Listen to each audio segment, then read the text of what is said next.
All right. Well, if that's the case, then let's talk about the Blue Beetle. Dun, dun, dun. And how it has been underperforming at the box office.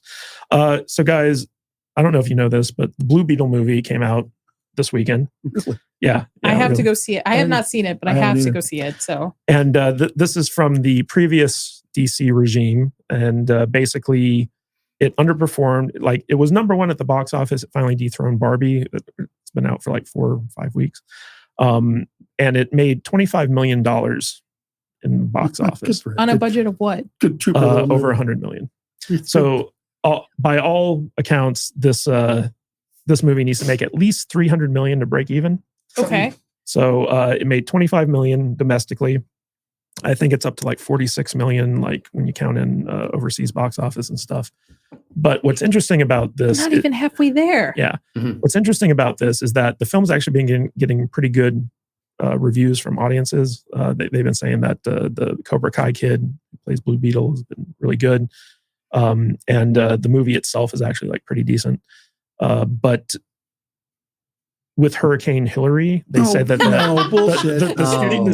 the studio said that depressed the box office a little bit. So we moved from COVID numbers to hurricane numbers. To Hurricane Hillary. Okay. I want to make sure we're on track. They were like, it would have made more money, but Hurricane Hillary happened. But the big thing, especially on Twitter X, is that people have been criticizing James Gunn for coming out and basically saying we're going to reboot the DCU. Yeah. And basically audiences are now like, well, what's the point in watching any of these movies, because they're not going to matter. And so Christian, can you break down the box office for us and let us know, like, is this just another huge hit to Warner Brothers for releasing a DC movie after announcing that they're rebooting everything? It's not good, and it's been tracking poorly for a while now, so the numbers weren't a surprise. Most people don't know who Blue Beetle is. The biggest star of the movie is George Lopez, you could argue, and he's not exactly a box office sensation. And I saw it. It's okay. There's a lot of messaging in the movie, a lot of empowerment of Latino culture. That's fine. A lot of family talk. It makes the Fast and Furious movies look like a piker in comparison. But it's a meh. It's, we've seen it all before. There's nothing really super original about it. And it's the umpteenth superhero movie, and it's like Iron Man super light, and it's not super funny. The action isn't amazing. It's kind of genial in a way. It's just it's a movie you'll watch on streaming and say, oh, it was all right. That's it. It's it. Yeah. So without the hype, without the big stars, without the quality, it's just we're going toward a time where a superhero movie has to have something really special to be a huge hit, and Guardians of the Galaxy has that cast and the pedigree, and we'll have to see what happens with the Marvels and the Aquaman sequel. But no, not the Marvels. Yeah, no. I'm not expecting that to do too well either. I'd rather watch. I forgot that Aquaman was coming out. So yeah, it just but those numbers are terrible. Let's cut to the chase. That's bad. It's a big budget. It's a bad number. It'll only go down dramatically from here. I don't anticipate a groundswell. It's going to like rise up like The Greatest Showman did about a decade ago. It's just not good. And the James Gunn thing, he's announcing it's a new wave of movies, and this is the old wave, and that doesn't help. And then the director of the film, his name keeps escaping me. He's been pushing the woke of the movie again and again and again. Mm-hmm. To me, if you make the movie and it's your baby, you go out and say, you know what, I've watched George Lopez for years, but on the set, this guy's really funny, and he made some scenes pop that I didn't expect, and that's cool. And so there's a lot of things you can say about a movie. There's a great action scene. I love the performances here, but these actors are not doing any of that. They're just saying, woke, woke, woke, identity politics. You need to see this movie because of Latino representation. Yet, if it's a good movie, everyone will see it, and they'll say, "Oh, great, it's a Latino cast. Isn't that nice?" But that doesn't get people to the theater, I don't think. And I think this is proving it. And this is also a situation where DC yet again bucks the Marvel formula, in the sense that when you have a D-list superhero, like nobody knows who the hell Blue Beetle is, and you just throw them out there in their own movie without kind of like properly setting them up or building them up or anything like that, you're in a situation where people are just like, why am I going to watch like a lame superhero why do I have to go to the theater for that? Like, right, Vader? Like you were like, who the hell's Blue Beetle? Yeah, I was going to say I have my reasons. I haven't seen this movie. I'm not planning on seeing the theater. I don't want to. I don't want to spend the money on it. It's tracking behind Shazam 2. And I just watched Shazam 2 for the first time on streaming. Rachel Zegler. I know. Like earlier this week, it's the first time I'd seen that movie. It wasn't a terrible movie. It's better than Shazam 1, I think, maybe a little bit. But Blue Beetle is just another one of those D-list superheroes that nobody's ever heard of. And that's why I'm not interested in seeing this thing. I have some superhero fatigue. I've had it for some time. Do you think the reboot of the DCU is going to be a little too late? It's too late. It's going to underperform. Yeah. Especially since they're, I'm interested in what they do, but I'm not going to I'm certainly not excited about it right now. Years out. What's to sell the reboot? James Gunn, who has a intermittent track record, some good, some bad. I don't care. The actor who's playing Superman, I had never heard of him before they made the announcement. What is amazing about the story? We've seen Superman before. What's the deal here? I'd rather see Peacemaker season 2. Yeah. At this point, right now, well, they did my guy Henry Cavill dirty, so I'm not. Yeah, there was a lot of goodwill toward Cavill, and he was looked apart and seemed like a decent actor.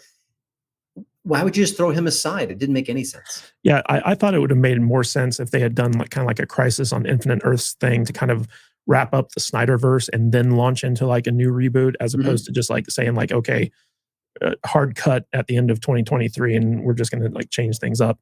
Like it seems like it would have made more sense for Gunn to come up with like kind of a conclusion for all the fans of like what Snyder did in the DC universe. But Nadia, we've recently been going to see a lot of movies together. Yes, we have. And and we have to drag your husband Chris along to a lot of these things. What's your take on how they're running the DCU? And basically it just feels like, we went and saw Flash together and stuff like that. It feels like they're putting all these movies out just to like get them off their slate. They don't care if they succeed or not. But James Gunn has come out and said that Blue Beetle, this movie, is going to play a role in the new DCU, whereas Aquaman and Flash aren't. It's very bizarre. Maybe because Blue Beetle is a one-off character that they can bring back in. He's not part of the. I haven't seen the movie, so I don't know if he's part of the main storyline of the other ones. I know that they have a plan for a Booster Gold property. Yes, yeah. And Blue Beetle and Booster Gold do have like a team up in the comic books, and so like I feel like that's going to tie in somehow. Maybe because Blue Beetle hasn't had multiple movies already, or the actor hasn't been in for the last couple of years of what DC has been doing, that they're okay with taking Blue Beetle and bringing it over to the new slate. But I really I don't care. Yeah. Like I'm going to go see it because if I'm going to review it, I'll go see it. But if I didn't have to review it, I would just stream it. Just like Shazam, I just streamed it. It was an okay movie. It was a fine movie. It was fun, but I just don't care. I'm not excited for anything coming out on his slate coming forward. I agree with you that he should have completed with the original 3 of them, or did something like Kingdom Come where they're a little bit older and then like maybe do, I don't know, multiverse or whatever and bring the younger ones in, or something stupid like that. That's a stupid idea. That's why I don't run DC. But yeah, I don't care. But Christian, I want to throw this back to you because, David Zaslav, who came in, basically he's the new head of Warner Brothers Discovery, all this stuff. Like when he took over, like he inherited basically a mess of a DC universe. And, he famously axed Batgirl by saying that it was a movie so bad. I see that movie and did such damage to the brand that he wasn't going to release it. So they just took a tax write-off. And of course, like he inherited the whole mess with the Flash and, of course, Blue Beetle and Aquaman, which from what I hear from my inside sources, is going to be a complete shit show. So the question here is, do you think that the strategy here is basically Zaslav doesn't care how these movies perform? He just wants to get them off his slate so that they can get to the stuff that they really want to do? I guess so. It seems that way. Everything you've said about this makes sense to me. I think we were spoiled by the MCU those early years because not only did they pick great actors, not only was the movies are mostly very good to great, everything interconnected in a way that was very fluid and organic and interesting. And it all built up to, Avengers Endgame. It just, what an interesting tapestry of stories. And I think ever since then, both Marvel and DC have struggled to, or haven't even attempted to put some sort of universe together. It's only universe in name only. We don't know how these stories connect. I don't know how the characters connect. I don't care. I just saw Blue Beetle. I don't care about this character at all. The Cobra Kai kid, he's a nice actor. He's charming. Why do I care about that character? What is his suit that was so special? It's just another Iron Man, spinoff. I love this stuff. I've loved the old movies. I watch Avengers Infinity War. I could watch it on a loop. But just as a fan and a critic, I just shrug my shoulders at it all. Nothing's interesting here. I don't know what James Gunn has got up his sleeve. And like you said, if they could have wrapped it up, they could have, paid homage to the fans who are still hanging in there, and then kind of segued into this new universe or this new chapter. They didn't bother to do that. It's like no foresight here. It's like the Star Wars, the recent sequels. Was there a plan? Did anyone have a schematic here? It's just, what's going on? There's all this, they're just throwing money at the thing. And, you mentioned the Blue Beetle. It would have been better as a character in an existing movie, which is 100% right. Or just make it a low budget movie. How much money do you need to throw at a Blue Beetle movie? Apparently 125 million. It's just, gosh, there's so much wrong with this. And what I find interesting is that, I appear on shows like this, and I've been in other shows, there's Nerdrotic, all these different channels. They have all these really interesting, thoughtful takes on what's going on in Hollywood and suggestions and ideas. I'm thinking, hey, Hollywood, why don't you watch this show and take some notes? You could learn something. Could you be so bubbled and so arrogant that you don't think you can learn? You're screwing everything up. It's just a disaster. The Marvel universe now, it just goes from movie to movie. It gets worse and worse. Nothing's connected. There's no rhyme or reason. It's just depressing. They just got out of the gate with Iron Man. They created this amazing universe. It all felt magical. And it's just a big nothing now. I don't know. How could I not be depressed about it? It was so much fun for so long. And now it's just disastrous. And it's MCU, it's DCEU, whatever. It's just. I do want to address something that you mentioned and that Vader kind of hit on, which is this idea of superhero fatigue. And I personally don't believe in that. I feel like that's an excuse that Hollywood uses in order to justify like the downturn in poor product. I feel like the fatigue is coming from bad movies as opposed to like a specific genre. And DC, what their biggest crime is that they've been putting out very middling movies where they're not great, but they're not terrible. Some of them are. But Marvel has been putting out legitimately terrible movies ever since Endgame. And people had such a Phase 4, such a big expectation for Marvel movies that the more crap they put out and the more propaganda they pump into that and the more like woke their messaging gets, it starts turning people off. And so like Hollywood tries to justify it by saying like, oh, people are just tired of superhero movies. And it's like, no, if it's a good superhero movie, people will like it. It's just that every single superhero movie that's been coming out since Endgame has been really, really shitty. Except for the Batman. I would say I enjoyed the Batman. I enjoyed the Batman too. It was 3 days too long, but yes. There's a lot of people out there who would disagree with us. And also like, it's like, are you going forward with Pattinson or are we doing like a whole nother Batman? Why did you have to get rid of Cavill? Wasn't he a good enough like there's all types of like weird stuff going on in the superhero genre that is just making audiences confused or pissed off. And it's we got Joker and Lady Gaga coming out. Yeah, right. I forgot about it's a musical too, I believe. Oh God. Yeah. Please. Yeah. And so like when you have decisions like this going on the studio level and audiences are like, we don't know what's going on. And then they're like, oh, superhero fatigue. You guys are just tired of superhero movies. It's like, I don't buy that. It's a cover for the bad decisions that Hollywood makes. Well, I think you're right. I think I did say I did suffer from superhero fatigue. I think I suffer from bad superhero movie fatigue because I do like movies overall. Well, there's a lot of bad movies. Yeah. But yeah, I think you kind of hit it on the head because I think if these movies were good and worth watching, I'd probably enjoy them more. But I think you're mostly right. But I also think if I saw Blue Beetle 15 years ago, I think I would have liked it a little more than I did. because it just felt so reheated. And I Yeah. think that's the part of that fatigue sense. But yeah, it's bad movies. That's more. But I mean, like, look at Ant-Man 3. Oh my right? God, that was, or Doctor Strange, Mom. Yeah, but Ant-Man 3, so Mahler just recently released like a 5-hour I saw, my yeah. God. like take on It's Ant-Man rough. 3. And It's it great. is brilliant. Yes. It nails every single problem with that movie. And I'm like, Christian, you even mentioned it before. It's like, just hire Mahler to look at your script before you start filming. Yeah. And like, you would Well, instantly have a couple hits under your belt. Prior to Phase 4, I mean, they respected the source material as best as they could to bring it on screen. And they actually had people who loved this stuff working on these projects.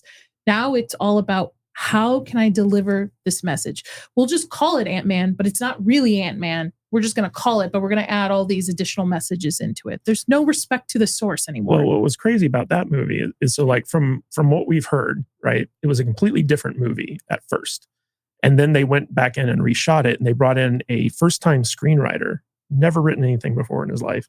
He comes in and he like rewrites this movie, and they reshoot the whole thing and make it more funny, more relatable, stuff like that. And what we got was just a mess. It was just like a complete mess. And I feel like we're going to get the same thing with Aquaman, because like that movie has been reshot like 4 or 5 times. Well, because of the whole Amber Heard too, the whole fiasco with her. There was and Depp Amber and Heard, stuff. but then like originally they were planning on Batgirl to be coming out, so they had Michael Keaton involved with it, but then they had to replace him with Ben Affleck. And now we're not even sure if Ben Affleck's going to be in it. Yeah, I thought the last I heard of it, they cut Ben Affleck scenes from it as well. That could be the case, but it just seems like this is going to be a complete shit show of a movie. Why not just scratch it? Why not just? They've invested too much. They need to recoup some of it. But never go the full they're Batgirl. unable to even Never go full out. Batgirl. Yeah, I mean, if they're not able to even out what they spent on it, isn't it more of a loss if they just say, "Hey, we're just not going to put this out"? Well, I mean, it's guaranteed to. I mean, the first Aquaman made what, $1 billion, something like that, or at least like close to it. So like if they put it out, they're going to make back what they spent on it. Mhm. And so like it doesn't make any sense to just like kind of like shit can I mean, it. I'll go see it because I like Patrick Wilson, so that's why I go. I know most women will go see it for Jason Momoa. I'm not a Jason Momoa fan. I don't think I will go see it. I think I'm going to wait. Just like I waited for this one and Shazam. And see, I said the same thing about Flash, but I actually enjoyed. I haven't seen it. When we went, the two of us, Chris absolutely hated it, but you and I, we enjoyed it. I thought it was fun. sure it'll be on streaming like next week or something. Yeah, that's another thing, Christian, I wanted to ask you about. So like the window from theatrical to streaming is so short now. Like it's almost like 3 to 4 weeks at most. And so like there's no incentive for people to really go to the theater. They'll just wait a little bit longer, because it used to be 6 months to 8 months before like it would come on streaming or home video. And by that point, like you could, make a convincing argument, go see it in the theater. But nowadays it's just like, you don't need to see it in the theater anymore. You can just wait, and it's cheaper and it's more comfortable. But I like the experience of going to a movie theater, getting my popcorn, sitting in a seat. Unfortunately, we're in the minority in that I'm type of thing. Like there is a little bit of a comeback when it comes to like going to see movies in the theater, but COVID dealt it such a hard blow. Like it's been a slow slog back, and a lot of theater chains have like closed down because of it. And with this shorter window, Christian, do you think that Hollywood's basically shooting itself in the foot by having such a short window to go from theater to streaming? Yeah, I mean, even films that have been pretty successful, I'll be on my Amazon account looking at the new video on demand titles, like, oh my gosh, that's still in theaters. That's doing well. Why do they rush it out to, the VOD platform? So I've got to think that hurts the theatrical model. I must. So, I don't know. Yeah. I don't think it's a great idea. Listen, if a movie really just does badly, there's a little bit of maybe sense to rush it onto VOD, see if it maybe it kind of pops there as opposed to the theaters. But other than that, I mean, if you got like a Super Mario Brothers, just let it run. Let it run. Yeah. Yeah, and there are all these ancillary markets that Hollywood normally like takes their time and like releases this stuff too. And so by the time it gets to the streaming, they've already milked it for pretty much everything that they can. And when you factor in stuff like licensing and product placement tie-ins and all this other stuff, a lot of these movies do tend to make their money back. I know that Fast X made something like 800 million at the box office. They're like it just barely broke even. It's going to have like a modest profit, stuff like that. But when you look at just strictly the the American box office or like the worldwide box office or whatever, a lot of these numbers are down, especially when you consider Bidenflation, where basically the dollar is worth less. And so like you can say like, hey, Little Mermaid made $200 million, but like adjusted for inflation, just a couple of years ago, that $200 million is actually worth like $100 million. And the Little Mermaid technically did not like perform as good as it needed to in order to recoup its investment. Isn't that right, Christian? Like they're playing some funny numbers with these box office reporting, especially considering the fact that tickets are more expensive now. It's very expensive to take I think it circles back to the whole issues with the strike too. People are now going to be more conservative of where they spend their dollar. Taking a family to movies like a couple $100 now. So they're not going to take it to something that's attacking them or is not, take it, for instance, like Disney, that's no more about family values. Now parents have to pre-screen almost everything their kids watch. So why would they want to do that in the theater? But also with inflation, it becomes more expensive to take out loans and to finance these movies and stuff like that. And inflation doesn't go down, right? Like once the dollar has been inflated, it's very rare that it's going to like come back down. So we're in a situation now where like the government has basically misplayed its hand to the point where like the dollar has been so devalued because of inflation that everything is just going to be way more expensive than it always has been. Christian, what's your take on that? Have the numbers been kind of like fudged because of the increased inflation? Well, I think it's a bad scenario. First of all, I believe Little Mermaid, the new film, made 300 million stateside, which sounds amazing. But because it didn't do well overseas, I think they're going to struggle for profitability, which is insane that a movie can make that much money and still not come out on top. By the way, I paid voluntarily $20 to see Meg to the Trench. So did we. That's so embarrassing to admit. I was going with my friends. It was a birthday party. $20 to see Meg to the Trench. Unacceptable. But yeah, at least we got to learn how water pressure works a couple thousand miles beneath the ocean. Differently. The last half hour I thought was a blast. So I give it a very mixed review. Oh, on Fun Island? You liked Fun Island, did you? It was like we're just going to throw everything to the wind. It was just going to be crazy. I'm going to. But I mean, the bottom line is that Hollywood has to make movies at a cheaper price point, or they're doomed. They're doomed. And I always say this. Maybe it's cliche, but it's got to be true. Independent filmmakers do more with less. They cut corners. They find ways to go around problems. They get it done, and they get it done for what? $1 million, $2 million, $10 million. You got each of these big bloated blockbusters have to hire one indie filmmaker and say, listen, Joe or Jane, what are we doing here? Cut me some corners. We gotta save some money here. What would you do? And I'll say, well, I'd shoot that and I'd skip that. And I mean, make these movies cheaper. That's why horror movies are so magical. Because they cost $25 million and they make 80. And there's no famous stars in it, and there's no budget. And there's no expectations, and often they just go crazy at the box office. Yeah, Talk to Me. I think they surpassed their budget. Yeah, but Christian, if you make a movie for less than $100 million, it becomes really hard to launder money. Bring back practical effects. Stop relying on CGI so much. And by the way, I'm seeing a screening this week for Gran Turismo. Okay, it looks like a teen movie. I know nothing about it. Here's the bottom line. It's 135 minutes. 135 minutes. That's longer than Raiders of the Lost Ark. It's longer than Alien. Stop it. You want to save some money? Make shorter movies. Exactly. Every 2 hours or less. Every movie I see these days, it's like 2 hours and 10 minutes or 2.5 hours long. It's like, I want 90-minute movies. I want 90-minute movies, or I want intermissions. That's what I want. Either one or the other. I just saw a movie that I can't talk about because the embargo is up. Yeah. It was 80 minutes. I loved every nanosecond. It was so much fun and so interesting and so weird and so different. And it was like 80 minutes. I'm like, yes. Why do you make these movies so long? No one needs it. Listen, you're going to make Avengers Endgame, make it at 8 hours. I don't care. I'll love every second of that. But otherwise, you've got to make Haunted Mansion is over 2 hours long. That's ridiculous. Why? It's only meant for kids. If you're going to make your movies that long, like give me the 90-minute version in theaters and then the extended version on a physical media It's or like streaming. They had to raise the movie prices because they can only get 4 screenings in a day instead of 8. Yeah, that's ridiculous. Make a 90-minute movie and screen it 8 times a day and charge us $8 for a ticket. You'll make your money. It'll be fine. Yeah, listen, if you're Oppenheimer and you're Christopher Nolan, you do whatever you want. Yeah. But everyone else, 90 minutes. Come on. Yeah. You can't tell your story in 90 minutes, then I don't know what. Tell that to Zack Snyder. What?